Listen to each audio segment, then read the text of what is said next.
অপতৎপরতা শুরু হয়েছে এই জুলাই অগস্টে একটা শান্তিপূর্ণ ছাত্র আন্দোলনে এত মানুষকে হত্যা করলো, এত মানুষকে আহত করলো, এত মানুষের ঘর বাড়ি জ্বালিয়ে দিল এবং গত 16 বছরে বাংলাদেশকে যে একটা নরকে পরিণত করেছিল তার জন্য আওয়ামী লীগের ন্যূনতম অনুশোচনা নাই।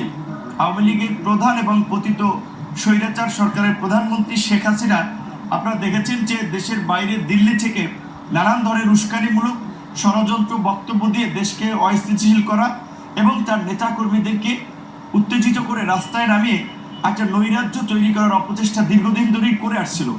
শেখ হাসিনা যেহেতু ভারতে অবস্থিত, কাজী শেখ হাসিনার এই অপতৎপরতার দায় দিল্লি এড়াতে পারে না। সেই জায়গা থেকে আমরা বারবার ঢাকার ভারতের দূতাবাস তাদেরকেও সরকারের পক্ষ থেকেও তাদেরকে ডেকে তলব করে জানিয়ে দেওয়া হয়েছিল শেখ হাসিনার এই অপতৎপরতা বন্ধে যেন ভারত পদক্ষেপ নেয়। আমরা আমাদের চ্যানেলও আমরা বারবার এটা বলেছি, ভারত যদি বাংলাদেশের সাথে একটা বন্ধুত্বপূর্ণ সম্পর্ক স্থাপন করতে চায় তাহলে বাংলাদেশের গণহত্যাকারী শেখ হাসিনা এবং গণহত্যার দোষর আওয়ামী লীগের যে সমস্ত এমপি মন্ত্রী যারা ভারতে পালিয়ে আছে তাদেরকে এখানে ফেরত দিতে হবে। আজকে এই গণ অভ্যুত্থানের পরবর্তীতে রাজনৈতিক দলসমূহের মধ্যে যে একটি জাতীয় ঐক্য তৈরি হয়েছিল সেটি নানা কারণে কিছুটা বিভক্তি এবং বিভাজনের দেখা দিচ্ছে, এটা সত্য। বিশেষ করে এই গণ অভ্যুত্থান আপনারা জানেন যে রাতারাতি হয় নাই, এর জন্য বিরোধী দলসমূহ গত 16টি বছর ধরে সংগ্রাম করেছে। হয়তো জুলাই ছাত্র আন্দোলনকে কেন্দ্র করে সকলের সম্মিলিত প্রচেষ্টায় একটা সফল গণ অভ্যুত্থান হয়েছে।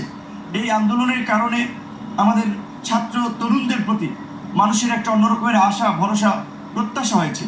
সেই আন্দোলনের নেতা হিসেবে এখানে আপনার অনেকেই আছেন যে যারা বেশ খুবই পরিচিত, তাদের একটা কথা মানুষ খুবই গুরুত্ব দিচ্ছে।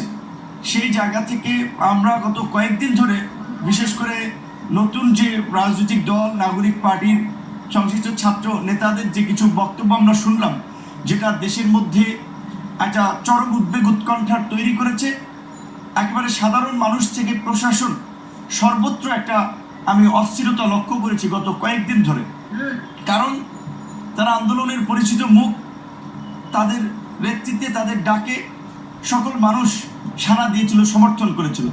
তো এই ছাত্ররা যখন একজন পরিচিত ছাত্রনেতা যখন বলছে তার সাথে সেনা প্রধান কিংবা সেনাবাহিনীর এই ধরনের কথা হয়েছে, তারা আওয়ামী লীগকে পুনর্বাসন করতে চায় রিফাইন্ড আওয়ামী লীগ নামে, এটা কিন্তু জাতির মধ্যে একটা উদ্বেগ তৈরি করে। কিন্তু প্রকৃত অর্থে আমরা যেটা সেনা সদরের বিবৃতিতে জানতে পারছি, ছাত্র নেতারাই আগ্রহ নিয়ে কিন্তু সেনা প্রধানের কাছে মিটিং করতে গিয়েছিলেন, সেনা প্রধান তাদেরকে ডাকে নাই। কারণ সেনা প্রধান প্রোটোকলে এই ছাত্র নেতাদের ডাকার কথা না।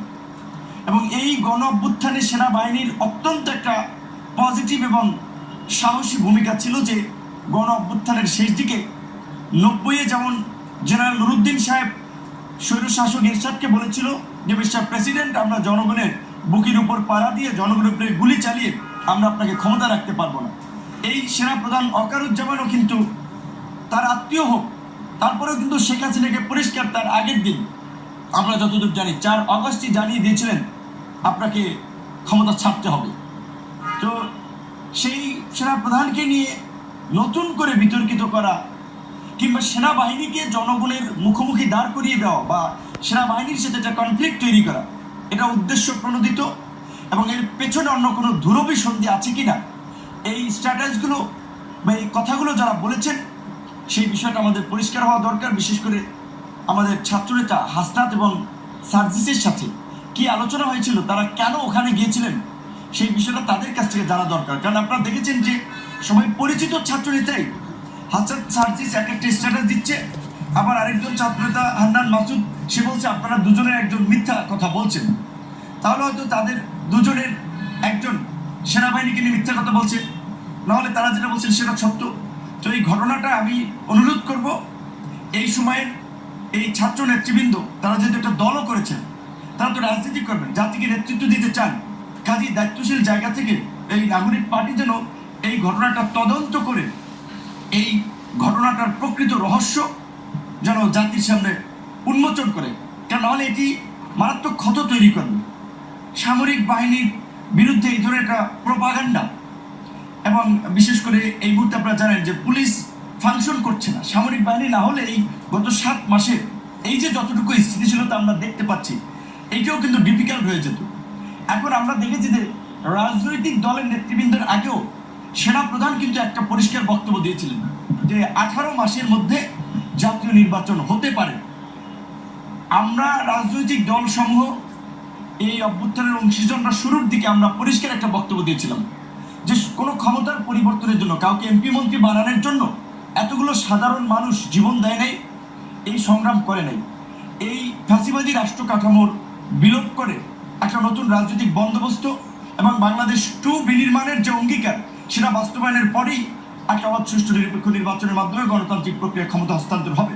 কিন্তু গত 7 মাসের আমাদের যে পর্যবেক্ষণ, তাতে এই সরকার সে প্রত্যাশিত মাত্রায় আসলে দেশকে এগিয়ে নিয়ে যেতে পারছে না, নানান ধরনের সংকটের সম্মুখীন হচ্ছে। এবং যে কোনো দেশে, একটা গণতান্ত্রিক দেশে একটা নির্বাচিত সরকার না থাকলে অনেকে নানান ধরনের ফায়দা নেওয়ার জন্য ষড়যন্ত্র করবে এবং সেই ষড়যন্ত্র আমাদের গোটা জাতির জন্য একটা বিপর্যয় ডেকে আনতে পারে। 111-এর খবর আপনারা জানেন। অনেকেই বলেছে এই হাসনাত সার্জিস কিংবা এই নাগরিক পার্টি সংসদ এই ছাত্রদের এই সাম্প্রতিক মন্তব্য আর একটা 111-এর প্রেক্ষাপট তৈরির একটা মানে নামান্তর, অনেকেই এটা বলছে। কারণ হচ্ছে এরা বয়সে আপনার 23-24 বছর যাই হোক, ছাত্র হোক, তাদের কথার কিন্তু একটা গুরুত্ব আছে, তাদের কথা মানুষ শোনে। বিকজ এখন তারা ওই ফেসবুক, টুইটার, ইউটিউব, সোশ্যাল মিডিয়ার মতো ট্রেন্ডে আছে, ক্লিক করলেই তাদের নিউজ দেখা যায়, তাদের কথা মানুষ শোনে। তো যেখানে আমরা বলছি যে এখন এই মুহূর্তে আমাদের রাষ্ট্র সংস্কার এবং একটা অবাধ সুষ্ঠু নিরপেক্ষ নির্বাচন তথা বাংলাদেশকে এগিয়ে নেওয়ার জন্য আমাদের একটা জাতীয় ঐক্য এবং সংহতির প্রয়োজন, সেখানে আপনি যদি সেনাবাহিনীকে এক্সক্লুড করতে চান, অতি কথন কিছু বুদ্ধিজীবী, তথাকথিত বুদ্ধিজীবী, তাদেরও আমরা দেখতে পাচ্ছি, তারা কেউ কেউ বলছেন ছাত্র জনতা সৈনিকদের অভ্যুত্থান মানে অফিসারদের ভূমিকা নেই, অফিসারদেরকে এক্সক্লুড করতেছেন। মানে 75-এ যেমনিভাবে আমরা দেখেছি সামরিক বাহিনীর মধ্যে একটা অস্থিরতা তৈরি করা, এখনও সামরিক বাহিনীকে টার্গেট করে একটা অঘটন ঘটানোর একটা পায়তারা চলছে। এই বিষয়ে দেশবাসী সহ রাজনৈতিক মহল সকলকে আমি সচেতন হওয়ার আহ্বান জানাবো এবং মাননীয় প্রধান উপদেষ্টার প্রতি আমি আহ্বান জানাবো যে যদি সম্ভব হয় ঈদের আগেই আপনি এই চলমান পরিস্থিতিতে একটা জাতীয় সংলাপ ডাকেন। যেহেতু একেবারে ঈদ সন্নিকটে, ঈদের আগে সম্ভব না হলেও ঈদের পরে এই যে সাম্প্রতিক যে ধূম্রজাল সৃষ্টি হয়েছে, এইগুলো নিয়ে যদি একটু খোলামেলা আলাপ আলোচনা না হয়, এইখান থেকে কিন্তু অন্য ধরনের পরিস্থিতির উদ্ভব হতে পারে।